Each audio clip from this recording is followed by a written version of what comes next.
Hello world, welcome to another episode of my weekly rant dedicated to inspiring the change of mindsets, especially our African mindsets. Today I want to talk about the importance of planning, specifically financial planning and national planning. There is a famous quote which says, "Hope for the best but plan for the worst." This means that as we go through life, many of us are praying, hoping and wishing for good things. But the fact is that many times bad things do happen to us. When they do, are you prepared? If you did plan for the worst, you'd be in a better position when those bad things strike. Regarding the issue of financial planning, in many of our African settings, at least how I grew up, many parents and relatives don't nurture us to value financial planning or saving money. And that's why we go through life and you have adults who depend on other relatives to solve their financial problems. Even maybe yourself, you've had situations where you don't have enough money and you have to rely on relatives to solve this and that problem. This happens usually because in our cultures, people are not disposition to saving every month, every year they are working. Instead, they spend a lot more. Even sometimes they spend money they don't have. We all know through songs and popular culture, people are pressured to spend money even that they don't have on expensive things they cannot afford.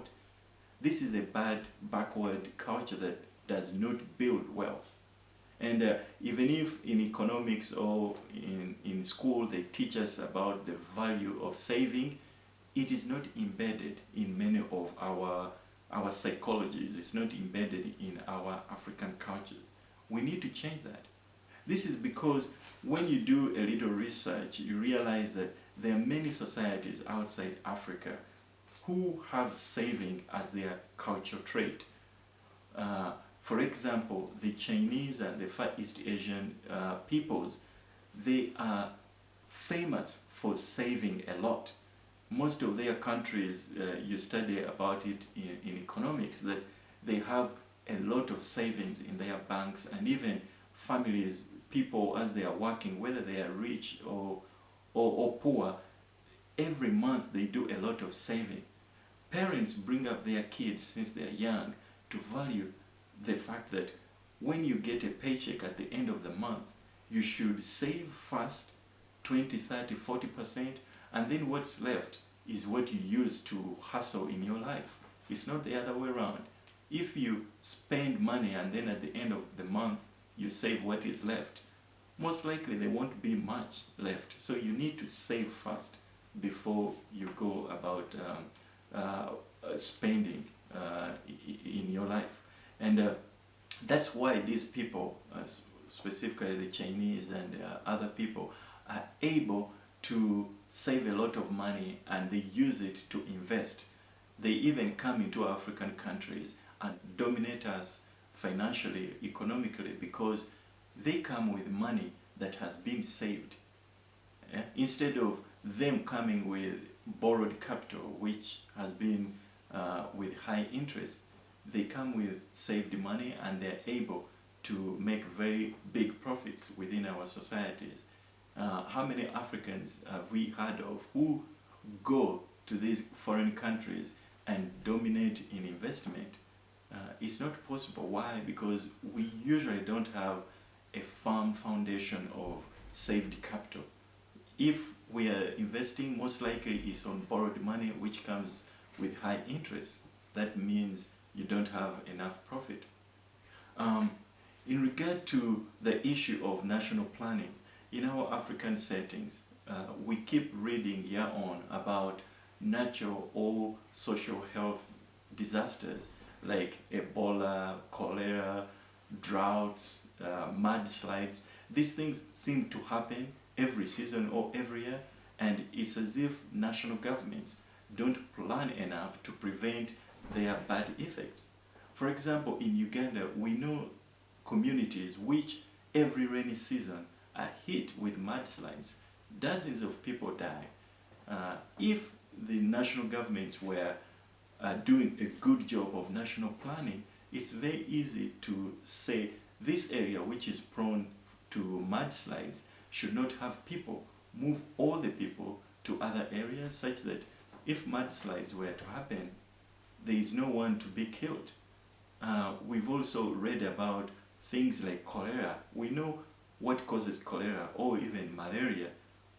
We can plan and prevent these things. As you know, Singapore is famous for being the first country to move from third world to first world within 30 or 40 years. But one of the impetus of that was in the early years of the nation, the government realized that they would not be able to develop if they are being hammered by tropical diseases like malaria. You know, Singapore is a tropical country just like most of African countries.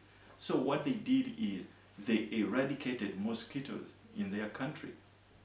So even if it rains or whatever, there are no vectors, there are no mosquitoes that are going to cause malaria.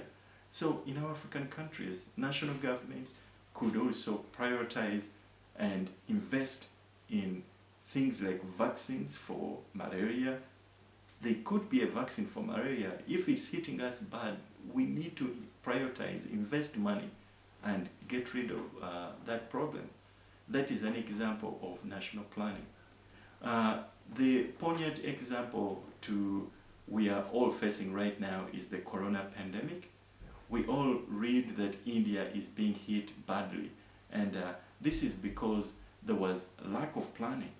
We know the first wave of the corona pandemic hit every country the same, whether US, China, or Africa. No one was prepared. But the nature of pandemics is that they happen in waves. So the countries that went on to plan for a second or third wave have fared better. For example, in the UK, one of the worst hit countries in the first or second wave, but the government went out to find a vaccine and to do very stringent lockdowns. And when the third wave started coming, the country was robust. People have not been affected the way they were the first and second wave. So as India is going through this really terrible second wave, it is just a judgment on lack of national planning. So as in Africa, many people, many countries are open to business because the first wave was not so bad, we must remember the worst could still come and hit us. So national governments, leaders have to plan for the worst always, not just hoping for the best.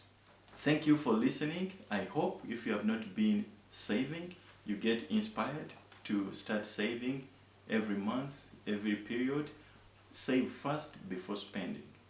And I hope our national governments are preparing for the worst so that corona second or third wave does not hit us as bad as India or even worse. Thank you for watching. Remember, changing our mindsets is the struggle.